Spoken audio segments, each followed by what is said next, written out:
Today we're going to be talking about the concept of assertiveness, what it is, and just as importantly, what it isn't.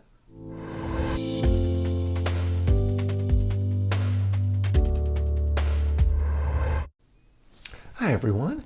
In today's video, we're going to be talking about the concept of assertiveness and how assertiveness differs from other interpersonal styles like being passive or being aggressive. But before we get into that, just a couple of disclaimers to go over.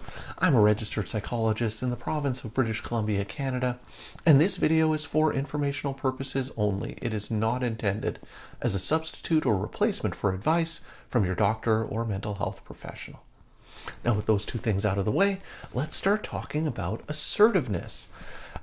Now, assertiveness is an important concept and something I'll often address with my clients who are experiencing anxiety and depression because the way we interact, the way we relate to people can have a big impact on how we feel. So it's really important to get a sense of whether or not the way we're interacting with others is effective. And really, that's what assertiveness is. It's kind of the most effective form of kind of interpersonal relations and interpersonal interactions. But in order to understand assertiveness, I think it's important to understand how assertiveness differs from other interpersonal styles, like being passive or being aggressive. And the way I like to think about these different interpersonal styles is to think about how they differ based on a few criteria and a few different aspects of these interpersonal styles. So things like posture or sort of nonverbal body language, behaviors, thoughts, emotions, and the goals that a person has using these different interpersonal styles.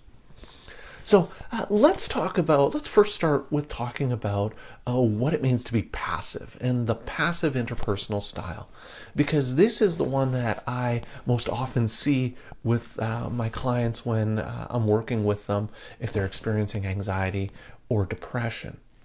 So when a person is passive, when they have this passive interpersonal style, think about what their body language looks like. So they may make themselves smaller, may try not to stand out, avoid eye contact, speak really softly, don't really want to draw a lot of attention to themselves. The behavior associated with the passive interpersonal style is to kind of avoid sharing my opinion, avoid expressing my thoughts or my ideas. I'll be very agreeable with other people. I'll agree with what they say. I'll try to do what they want me to do.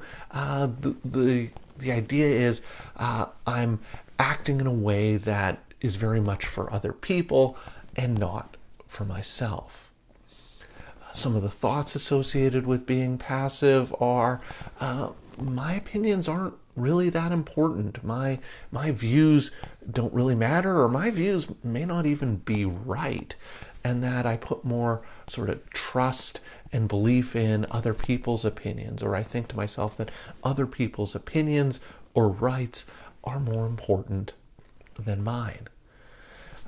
The emotions associated with being passive are sort of a mix. So it can be a lot of kind of anxiety and concern of, what if I say something and it really upsets other people and they get angry and they think badly of me. So there's this kind of anxiety about expressing how I feel in case it offends other people.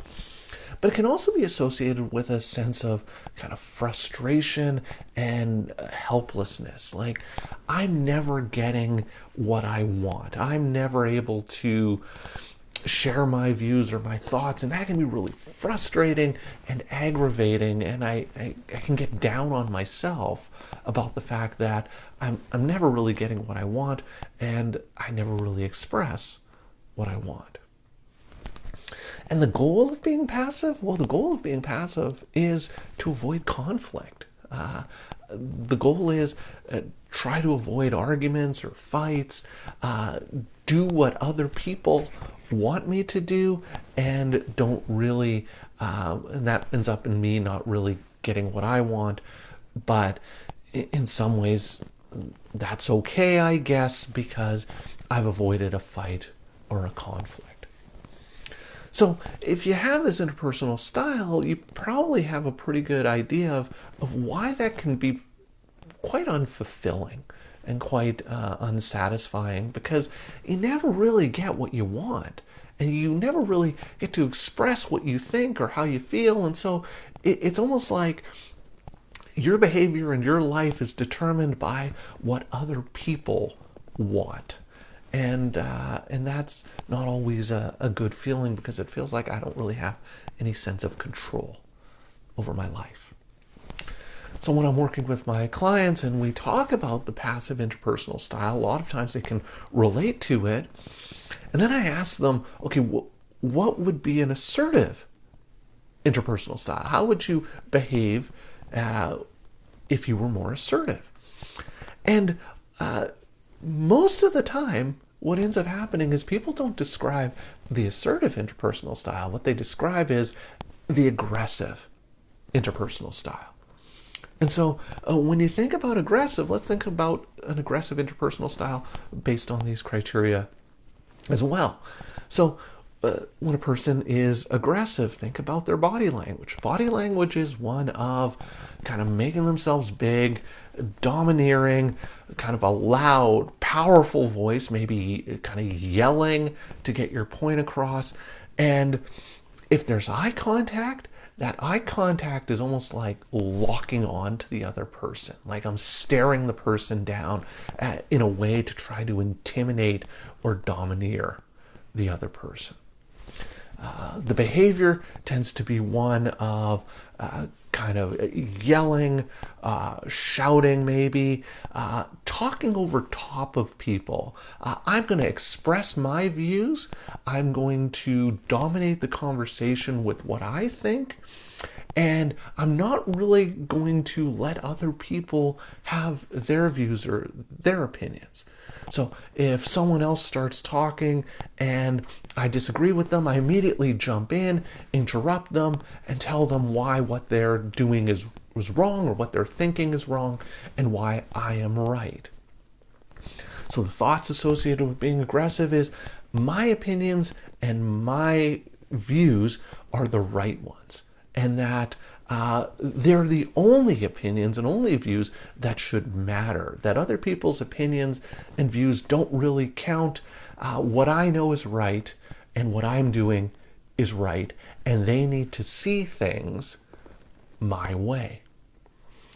Now, the emotions associated with this aggressive interpersonal style, there's kind of two phases sometimes. And so in the moment, the person feels really kind of powerful and kind of domineering and sort of, maybe even angry as they're expressing their opinion and talking over the other person.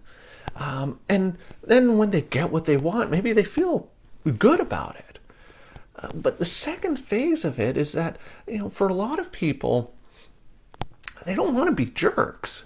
And kind of in retrospect, they look back on how they behaved and they feel badly about themselves for how they acted. They feel badly about themselves for having taken advantage of the other person, or for having disrespected the other person. And so they can really get kind of down and upset with themselves for how they behaved, and how maybe they lost their temper, or how maybe they treated the other person. So the goal of the aggressive interpersonal style is to win. So that's the goal. The goal is to get what I want, to express my opinion, to dominate other people, and to be victorious in the situation, and to be victorious in this interpersonal interaction. And so you may think, okay, well, aggressive, a person gets what they want, that's a good thing, right? Well, not exactly, right? Because so even though the person gets what they want, the problem with being aggressive is other people don't really want to be around aggressive people. They don't really want to be around people who always dominate the conversation or always have to be right and always have to tell you why what you think is wrong and what they think is right. So it can lead to a lot of interpersonal difficulties or conflicts, and it can be somewhat of a lonely existence because it's hard to have friends when you're always being aggressive with other people. So if being passive doesn't really work and being aggressive isn't really an ideal form of kind of interpersonal interactions, what about assertiveness? How does assertiveness work, and how does assertiveness fall on these various dimensions? So in terms of kind of that nonverbal communication, assertiveness, the person tends to be kind of having a relaxed posture. They're not yelling. Their voice tone is pretty neutral. If they're making eye contact with the other person, it's kind of appropriate eye contact. It's not that glaring and staring down the other person that you see in aggressive, but it's appropriate interpersonal or appropriate eye contact, looking away every once in a while. You're not staring down the other person. Behavior of someone who is assertive, the behavior is one of, I'm going to express my opinions, I'm going to share my thoughts and what I think, but I'm also going to leave room for other people to share their opinions and their thoughts. I don't have to dominate the conversation, but I do have to have some time where I get to say what I think, but I also leave it open to give the other person time to share what they think. Now, in terms of my thoughts are that my views are important and that my views have some validity to them, and it's important for me to be able to express my point of view and express what I think in this situation. But at the same time, I also respect that other people may have views and differing views, and that it's important for me to listen and to hear what the other person might say, because they may be thinking about this situation in a way that's different than how I'm thinking about it. And maybe there's something that I can learn from the other person, or maybe they have something to say that may change my mind or my opinion about this situation. So there's this kind of general sense of openness of thought. The emotions are associated with assertiveness are satisfaction and contentment. You feel good about yourself that you've been able to express what you want, but you also feel good about yourself because you've respected the other person. You've allowed the other person to have space and have room to share what they think.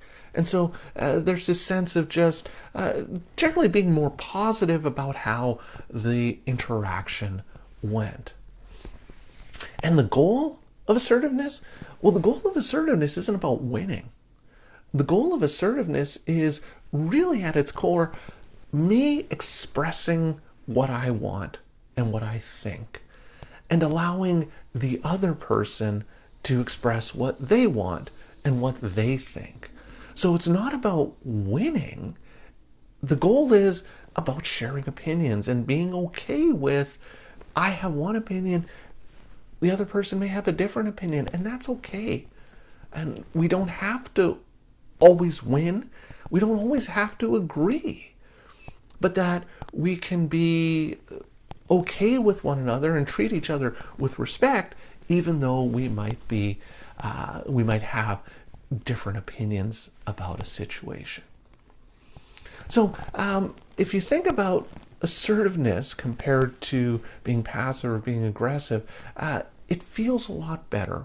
It feels like I've been able to communicate in an effective way, and that I'm being respectful of the relationship and respectful of the dignity of the other person. So my own dignity, but also their dignity as well. So you might be thinking, well, okay, so what? Like, okay, that all makes sense, and I get the difference between being passive, being aggressive, and being assertive. Why does this matter? Well, I think it matters because we're social beings, and we live in a world of social interactions. And what we know is that interpersonal styles, interpersonal interactions can have a big role in feelings of depression and feelings of anxiety. So in depression, what I often see is that people tend to start out as being passive in their interpersonal relationships. And what ends up happening is they feel like they're being taken advantage of, that they're being walked all over, that their opinions and their rights don't really matter, and it doesn't really matter, so what's the point in really expressing my views, because my views aren't right anyway. And so it can be this really can build this sense of self-loathing, but also this sense of, other people don't really care about me, other people don't really respect me. And that can really fuel and drive or be part of the fuel that drives a depression cycle. Now, with regards to anxiety, one of the big anxieties that I often see in people is concerns about how other people will view them, how other people will think about them. And so I might engage in a way to be passive or to be very agreeable with other people, because if I agree with everything that the other person says, they're more likely to like me or respect me. But if I share my own opinion or share my thoughts and maybe they disagree with it, it may lead to conflict or arguments, and I just kind of want to avoid all of that. But by being passive, by avoiding expressing my opinion, all it's really doing is fueling my anxiety that my opinions may be wrong, or that if I were to really share what I think, that other people would reject me. And so being assertive really helps with both anxiety and depression, because it helps establish a sense of, I have opinions, and I have good opinions, and my opinions count, and my opinions matter, and people aren't going to reject me because of who I am and what I think. And so by being more assertive or acting in a more assertive manner, it can really help chip away at some of these assumptions that tend to drive depression and anxiety. So I hope that makes sense. I hope that gives you a better sense of what assertiveness is and how it differs from being passive or being aggressive. I'd love to hear your thoughts and comments about this, so please leave me some comments in the comments section down below. If you're enjoying my videos and would like to see more, please hit that subscribe button and notification bell, and you'll be alerted every week when I post a new video. As always, thank you for making it all the way to the end of this video, and I will see you in the next one.